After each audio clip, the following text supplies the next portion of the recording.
David, good to see you. Let's start by talking about Roy Hodgson. We found out news yesterday he went to hospital. Have you got a message for him? Well, Roy's a good friend and has been for many, many years, and a great colleague as well over so long. I'm hearing he's fine by what I've heard, so I'm hoping that's the case. I always said I don't know if I want to be working at Roy's age, that's for sure, but look, he is someone who loves the game, and his longevity has been incredible in football. How tough is it for managers? Because at the same time that's happening, there's so much talk and speculation about a replacement potentially coming in. How tough is that for managers to deal with during difficult times when there's so much speculation like that? Well, it wouldn't be nice if we were talking about your job live, or talking about one of the people in the media who are in here today. It wouldn't be nice, so it's no different for a football manager. No, I agree with you. Looking back on Sunday, I thought the assessment you gave after the game really honest and open. You said that you were going to look at the performance with your coaching team to see whether you could have done anything differently. Have you looked back now, and is there anything that stands out to you? Well, the big standout was the performance by Arsenal Football Club, more than what it was by our team. But I have to talk about our team because I manage our team. We didn't play well, which we've said many times, and we didn't perform anywhere close to our level, but we were up against a really formidable team on the day, and we were punished for it. And what's been the thoughts of the players this week? Because you said it's a collective responsibility of performance. What have they said about what happened? Well, we're all in it together. We're going to act as if it's a blip. We're going to work in, take the next game. We've had some great results. We've had a poor result, so we need to bounce back. We need to show it, and I'm looking forward to seeing the attitude of the players, their commitment with the show. It always shows you a little bit about your club, and I think in the main, the players here have been very, very good. You said you understand the fans' frustration when we certainly saw the pictures of them leaving at half-time. Is there a difficulty with providing the results that's seen this club have so much success recently, and then getting the performances the way maybe the fans want them? They want to be entertained. Is that a really difficult balance to get? I think we've been really good entertainment. I think we've scored more goals than we've ever done before. I think we've got 3 or 4 players playing with the biggest countries in the world at our club. So I think we're in a really good place. Let's talk about team news. How's Lucas Paquetá? I know he's training on grass. Is he fit and available for tomorrow? No, he's not fit and available for tomorrow. But he's been on the grass a couple of days. But it's very, I wouldn't say it's tentative, but it's not full out, that's for sure. Is he someone that you've missed a lot over recent weeks? Yeah, we've missed him. We've missed Lucas loads because there was a picture we had of how well we were playing, mainly before the African Nations started. But you have to remember when we lost Kudos probably for 4 games round that period. We had Agard away as well. We've had Jared Bowen came back with an injury from England in the last international break, as did Mickey Antonio. So that's happened. But hey, I can see Newcastle United have had big injuries during the season. Manchester United have had problems with injuries at different times in the season. So we've had a wee bit of that around this period, just after really January.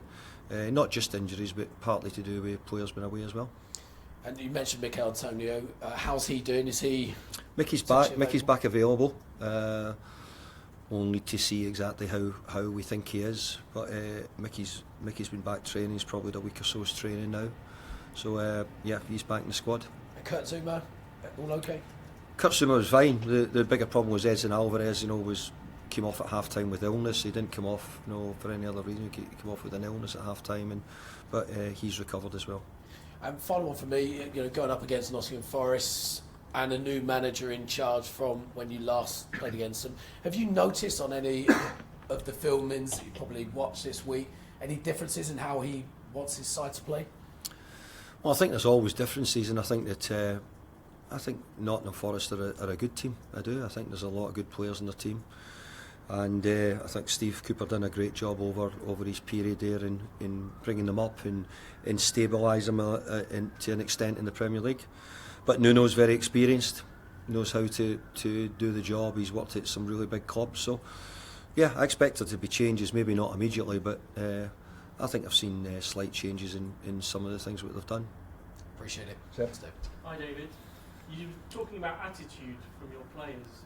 Have you seen anything in training this week that almost give you guarantees that they're going to show a different attitude at the weekend? Well, there's never any guarantees in football, no one way or the other. But what I will say is that when you've lost like we did, well, I think you've got a duty, and that duty is to show that. And that now, the manager can take responsibility a bit for that, which he always will do. But ultimately, you're the one who gets the shirt on and crosses the white line, so you're the one who has to show it for the club and for the team. When some players don't show up, is it almost compulsory for you as a manager to show some form of sanction by, giving other players a chance in the following game, or do you look at their more global image of how they can perform? Yeah, it's a good question, because when you've lost badly, sometimes there's players who need to get right back out there to put it right, and there'll be other times when there'll be players who, maybe you have to take them out the firing line for different reasons. So that's the decision what the manager has to take. And do you feel like you'll have to take that decision at the weekend? Well, I have to, because we're just off the bad of a bad result. But so I certainly have to pick a team every week, that's for sure. And finally, from me, Nottingham Forest, they've been going through a difficult time as well in the last few games. You lost 1-0 at the City Ground last season. It's never an easy place to go, is it? No, it's not. We lost in the opening game of the season, it was, and we felt bad because we thought we deserved more from the game. But it's a great atmosphere, the City Ground, and I think everybody was thrilled to see Nottingham Forest coming back in the Premier League, because I think the history, Brian Clough, the history of their European years, I think everybody still remembers really well. Thank you, Dave. Aye. It's a rare Saturday 3 p.m. kick-off for you. Correct. Nice change. It certainly is a nice change, yeah. Where I think everybody is probably quite pleased that it feels like a normal week in some ways, but it certainly wasn't normal from last weekend to this week, so it's felt slightly different. What are your thoughts kind of coming into a game with a team maybe just above the drop zone? Do you go into the game any differently compared to when you go into a game against, say, one of the title contenders? I don't think you really do. I think you prepare exactly the same. I think you prepare your team in certain ways which you believe will get your result. Yeah, you might think that you might have more of the ball, or you might have a bit less of the ball in certain games. So you have that in your mind. But overall, we want to keep up the good results we've had. We've had a lot of really good results this year. If we can pick up another 5 or 6 really good wins in the Premier League, it'll start to get us in a really healthy position. There's a couple of losses. What is needed now as a response, would you say, or maybe as a kind of reassurance message from fans? I don't know if we need to reassure MD. I think that over the last 3 years we've reassured everybody that we're competitive, we challenge, we're hard to play against most sides we play. I think we've done that.